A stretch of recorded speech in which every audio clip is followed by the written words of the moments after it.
Hey, and thank you for clicking play, and welcome to 2023. And let's hope that it's a little bit better than 2022.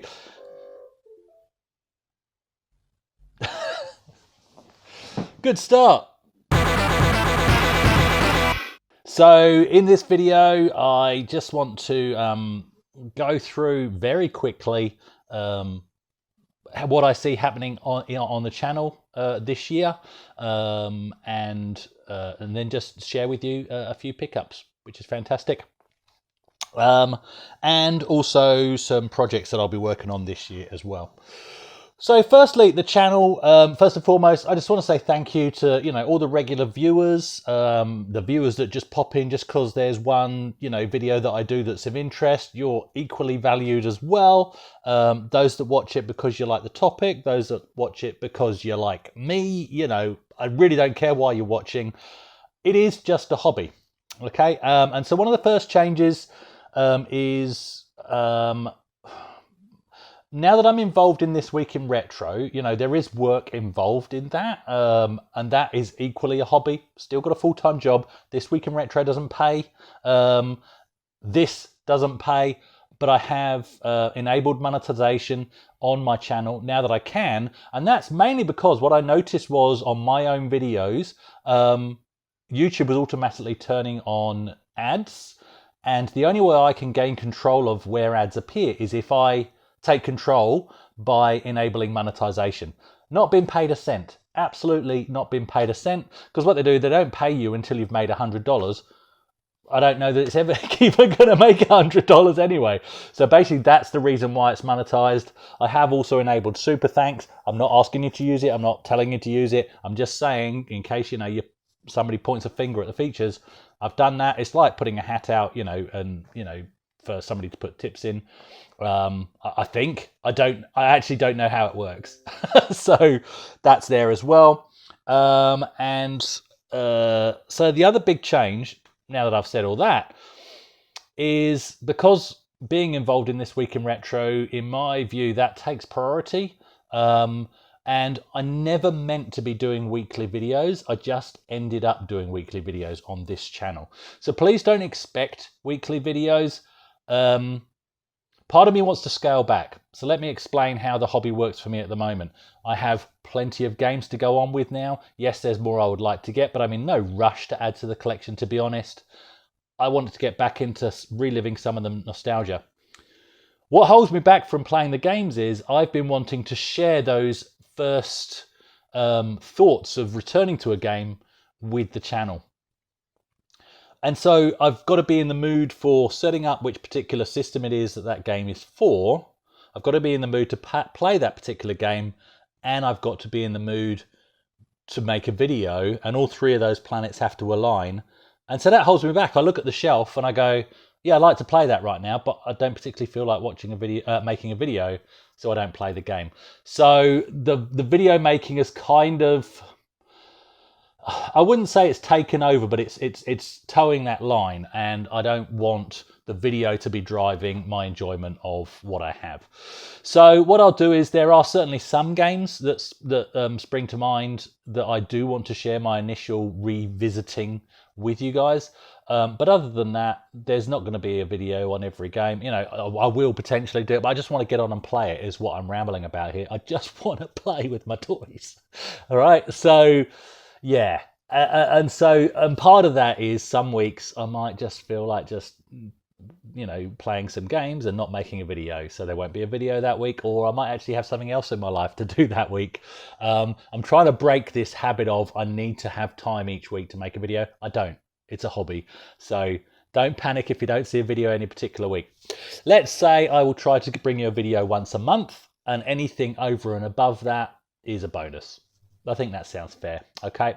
What I certainly will not be doing is bombarding you with videos, because I don't have time to watch every video of every channel that I like to follow. So I've really had to step that back, which is a sad thing to say, but it's just, I don't want to use the word saturated. it's vibrant is what it is. The retro community is vibrant, but you simply don't have the time to watch all the content, and that's the reality of it. And so, yeah, again, I will encourage you guys, if I do a video that isn't quite of interest, don't watch it. Do something else with your time. Seriously. But if I post a topic and you go, oh yeah, have one of those, I want to have a look, then of course, watch the video. Projects then, moving on to that I would like to get my teeth into. I'm sorry, I keep looking over there because I'm eyeing up my shelves as prompts for what I want to say. But the Philips G7000, I have to get that thing working. Absolutely have to get that thing working. So that's a priority project. I think I just need to make an RGB mod. That's just to get a picture. From there, I might find the joysticks don't work, or they partially work, or the keyboard doesn't work, or it partially works. But at least we'll be further in. So I wanna at least get an image on that thing. I need to create the RGB mod, get an image out of that thing, and then we can move on with how far do we need to go, or do I actually look at buying another one that's fully working? That's another option, because they're not too expensive to get your hands on. The other project is the A1200. So the A1200, basically, it just needs a refresh. It doesn't need reconditioning. It doesn't need recapping, because that's been done. It's got a new membrane. It's got most of the work done. It just needs livening up a bit. Just needs made to look brand new. And off the back of that, a video project I want to do this year, which hopefully will turn into a magazine article project as well, is doing a comparison, an alternative reality. Back in the day, I jumped from the Amiga 500 to a used 386DX, as I've shared with you before. I would like to explore, what if I hadn't bought that PC, that first PC, and instead bought an A1200? How would that compare? So I'm quite excited about that project. I could ramble on, but I'm not going to. Let's get into pickups. So, right, where have I put them? Down here. First pickup, via my mate Al from Marvin Drugsma, Retro 8-Bit Shop, I think it's his website. Got my hands on, and this was way back last year, but I haven't shown it on the channel yet. CD32 genuine controller, all fully working. I've already played with it, and I actually really like using this, I have to say. The CD32's place is in the front lounge on the big TV, and it's starting to make sense, but that is something I will make a video on at some point as I start to explore the system. But yeah, had to get a genuine controller, and what is also on the way, which he unfortunately left out of the package, is an aftermarket one, a brand new aftermarket one, just as a backup, but this is fully working absolutely fine. The aftermarket ones look like a Competition Pro. Right, next. So also from my mate Al directly, when I picked up this from his house, because basically to save shipping, this was packaged in with some stuff he'd ordered. When I picked this up, he gave me these. He gave me, for nothing, some Atari 2600 games. So we've got River Raid, fully working, and we've got Space Invaders. I've left the camera on autofocus, by the way, so hopefully that's working. So these are both fully working, really happy with those. Thank you, Al. And that is cool. What a couple of choice titles to have on my 2600, because if you did miss it, I've now got an Atari 2600 Junior, which I picked up boxed for $100 at the last Perth Amiga Users Group meet, ironically. I pick up anything except Amigas on those things. Right, not computer related, not strictly retro, but the experience is retro. So my son Luke, I think, yes, it was Luke that bought me this for my birthday. Was on my birthday Christmas list. Was it for Christmas? One of the two. I think it was for my birthday. Bought me an Airfix kit, an Airfix Harrier kit. So not something I'm going to do a video on, obviously, but I am going to enjoy reliving the experience of making an Airfix kit. And it's something I forced them, my twin boys, to do when they were younger. Is one particular year I bought them Spitfires, because that's what I always made with my brother and my dad, and we made Spitfires. They've only done it the once. But they have got into modelling, into like Warhammer and stuff like that, and making models. So That was another thing I was into back in the day. So really happy with that. Right, before we get into Christmas pickups and post-Christmas pickups, I have these. So up at my local, well, one of my local news agents, you would have seen this if you watch This Week in Retro, but Pixel Addict has made its way to Australia, and if you are in Australia, Lucky Charms is the chain that you want to go to. I'm not sponsored by Pixel Addict, by the way, not on this channel, but just really cool to have this magazine out of the UK available on the shelf right here in Australia. That's cool. What's even cooler is my even more local one, which is 5 minutes up the road, same chain. They looked it up on their system and they can actually order it in for me. So I'm waiting for the next issue, I'm waiting for the phone call, and then I'll have a standing order in place, just like you would back in the day. Back in the day, W.H. Smith's, I had standing orders for Transformers comic, and then I think Sinclair User at one point. Amiga Format, I don't think I did. I think I always just walked in and chanced picking one up off the shelf. But standing orders was certainly something I was used to. And it would be my mum that went in and collected them because I was at school. She would go in on a Thursday shopping trip and I would always get home on a Thursday and go, was it in? Was it in? Yeah, really cool. So that is so cool.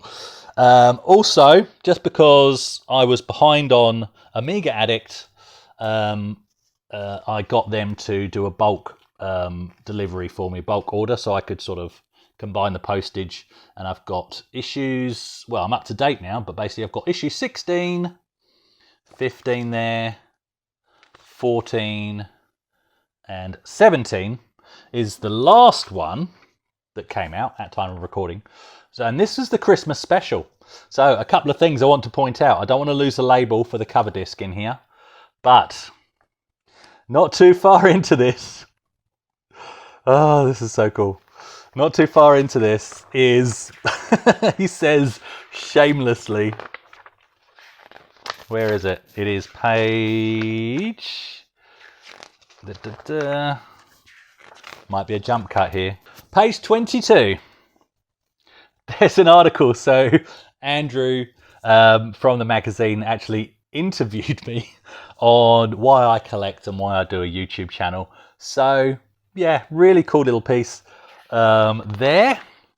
And what's also in there is Rich's. So Rich won the computer game that I made in Shoot 'Em Up Construction Kit, and there's a review of that game by Rich in here on page 25 as well. So really pleased to see that in there. Now another little tidbit, another little thing. So this has got this gorgeous, because this is the Christmas special, this has got this gorgeous centerfold poster, which I will frame this next year. I'm not going to take it out of the magazine, but that will form part of my decoration in this room for next Christmas.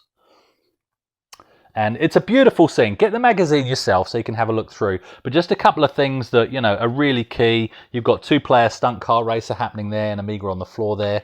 Obviously, a mate's brought it round to play against whoever the person living at the house is. You've got some Amiga format issues here, and that's issue 3. That's the most special issue in, you know, those that have been following me for a while. That was the Genesis. That was probably the first issue I ever bought. Issue 3, October 1989. And also you got the Batman pack over on the left-hand side here. And Andrew actually got me to take some photos of my Batman pack so that they could actually make the textures. I don't know if they ended up using the photos that I sent, but there was certainly some involvement from me there. So a little behind the scenes, sent them some photos so that they could create the textures for the 3D render to create this image. Beautiful, beautiful. Seriously, Amiga Addict and Pixel Addict guys, you know you're doing a good job, but you're doing a good job. It is stunning, the magazines that you're putting out. Christmas retro. I haven't put it up here, but I got Tron Legacy Blu-ray 3D edition because I can watch that in the PlayStation VR. Nobody else in the house can enjoy watching it at the same time, mind you, but never mind. Other than that, not much else retro related unless I've forgotten something, except running gag in my house. Because I always got a Hot Wheels car in my stocking, I always give my boys a Hot Wheels car. They long since grew out of them, and they keep going, Dad, why'd you keep giving us Hot Wheels cars? And now it's a running gag. They always get Hot Wheels cars. Except last year, they went, oh, not another Hot Wheels car. And then they went, oh, that's kind of cool, because I gave them Mario Kart ones. And I gave one to my wife as well, and my daughter-in-law as well, because we all play Mario Kart. So what was in my stocking this year? A Mario Kart Hot Wheels car for me as well. So that's cool to have that. One of the gang right there. Now, what I was really pleased with, I mean, I was pleased with everything I got this year, but this has been on my hit list for a long time, and I've, been tempted to pull the trigger finger over and over again, but it's, when you live the other side of the world, it's postage that kills you. But I got the Amiga Visual Compendium as a Christmas present. So they found a place actually in Australia where they could order it online, and really, really pleased to have this. And I had a quick look through at Christmas just to get some headspace, alone time in the bedroom. And you just keep going, page after page after page, and it's all stunning. It's all absolutely stunning. Every single page. Where did I get up to? Look, I got up to here. You've got little bookmark tassels. And I got up to here. Let me just have a quick flick through. What were you got? Turrican. You got the box art and poster artwork and stuff. Lemmings, Alien Breed. But every single section, every single page, you just have to stop and read it if there's a bit of a write-up.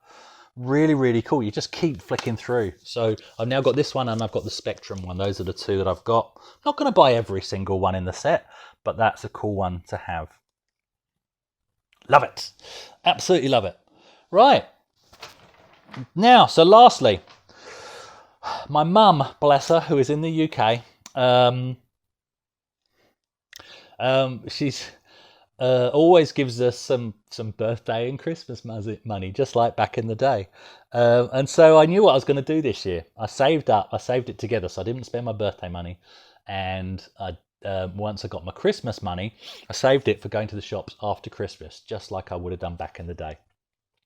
And all told, it was $60. And I wanted to take the cash, so I took the cash. And I went down to Beyond Retro, which is one of the many retro game shops here in Perth. It's in a place called Coventry Markets in Morley. I think that's right. And yeah, just really nice. So Paul and Dario, they're the guys that run it. They weren't there on the day. On the Saturday that I went down there, was served by a great guy called Sean. Fantastic customer service skills. But me and my mate Shane had a quick look around the store. What did I spend my money on? Now, I did add a little bit of my own money as well to it, but what I got will surprise you.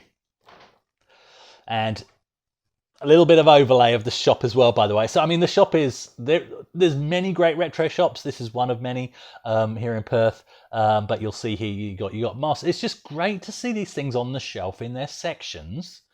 It's like going into a computer. What I like about these shops is, and Beyond Retro especially, is it's seriously stepping back in time, because you go in the shop and there's a section for Master System, and it's like going into your independent computer game shop back in the day and going to the Master System shelf and picking out your Master System games.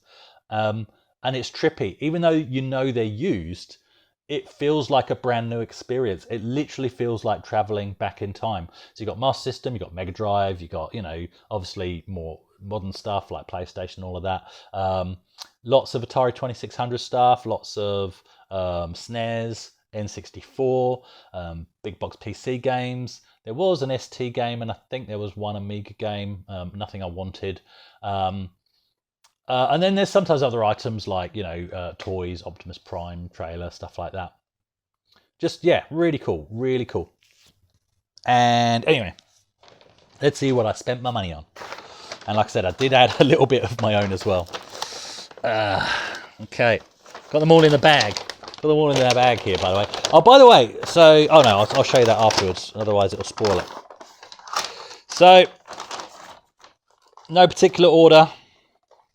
Atari 2600 card, Pitfall.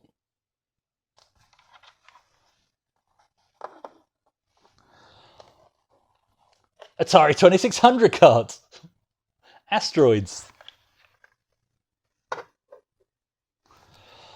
What we got here? It's an Atari 2600 card, Missile Command. What's next? An Atari 2600 card, Stargate. And this is kind of a Defender clone. I looked it up. Whilst we were in the shop, I looked it up, a YouTube clip, just to see what it actually was. And that's essentially what it is. Oh, don't you. Just want to...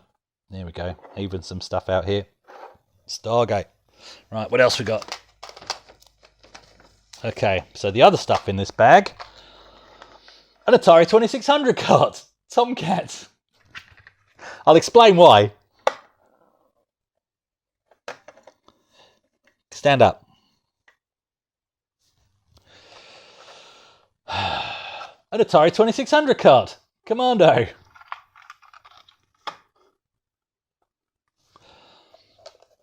An Atari 2600 cart. Pole position.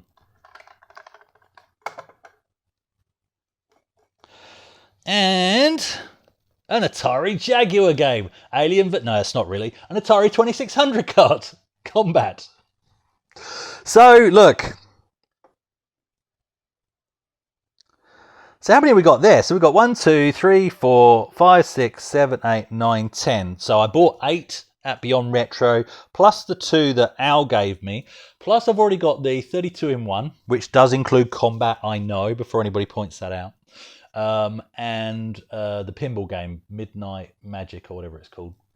Something like that. But yeah, I just bought these, and before I even went there, I knew that that's probably what I was going to start hoovering up, was Atari 2600 carts, with the amount of cash that I've been given for my birthday, Christmas from my mum, bless her. Just the excitement of getting... So I never had an Atari back in the day. I've said this before. We ended up with the Philips G7000, and we never had many games for it. Now that I've got an Atari, even though I had the flashback, these are so not expensive. The cheapest one in this lot was $7, so about £3.50. The most expensive one was $20, so about £10. They're so cheap to pick up, and 9 times out of 10 they will work. Now they did have boxed ones in the cabinet, and I thought about it, but the clamshell ones, obviously they could be quite nice. And at some point, I may grab some. The cardboard ones, you're literally paying for munted cardboard a lot of the time, unless you get really lucky. But then again, the price may be up. Not talking about the stock that was in Beyond Retro. I'm just talking about in general. So I ummed and ahed, because a couple of the titles that I've got here, they did have a boxed version. But I thought, do you know what? I really don't need it. If you need the manual, ET aside, if you need the manual to play an Atari 2600 game, you're doing something wrong, because they're not hard in terms of understanding the game mechanics. So I just think they're a really cool thing. They're not an investment. Even the guy, you know, having a chat, and we're like, well, the prices really aren't going to go up. They've always been low. And the reason why they've been low is because they made mobs of them, and they made them well, so they still work all these years later. So they're not an investment. They're just fun. And I've had fun with every single one of these games. Every single one of these games works. I've had to clean my Atari 2600 Junior cartridge slot, which I've done. And I had to clean some of these. Now, in the shop, they will clean them. So Sean, bless him, started cleaning every single one of these carts whilst we were queuing up. But there was other people in the queue. And I said to him, mate, don't stand there and clean all 8. It's fine. I'll clean them when I get home. He's going, you sure? Seriously, this is what I should be doing. I said, no, seriously, I will take them home. I'll clean them myself. So, yeah, it's cool. So some of them worked out the back because they'd already been cleaned. Other of them, I had to quickly clean myself. But they all work. Even though I've got the flashback, like I said, there is something so cool about grabbing the cart in your hand and thunking it in. And it might work first time, it might not. And you know what? It was no different when they were brand new. It really wasn't. There will be a separate video on the Atari 2600 Junior. And I have nothing against emulation. I love the flashback. I've got 1001 games on that. Fantastic. Plugged into the TV behind you, the 65-inch. What a great way to have a quick fix. But it's not the same. I'm not talking about the speed of the game. I'm not talking about the sounds. I'm just talking about the tactile experience of thunking this in, wondering why the hell you now can't see the artwork because it's facing the wrong way, flicking that switch and playing the game. Fantastic. So that really is it for this first video of this year. What I would like to bring you this year, I think, is I have proudly been quantity over quality. And I think there's an opportunity to reverse that and go the other way. And that's one of the other reasons I want to make less videos, but the ones I do, I want to make them that little bit better. Let's see how the year goes. Thanks guys, thanks for watching.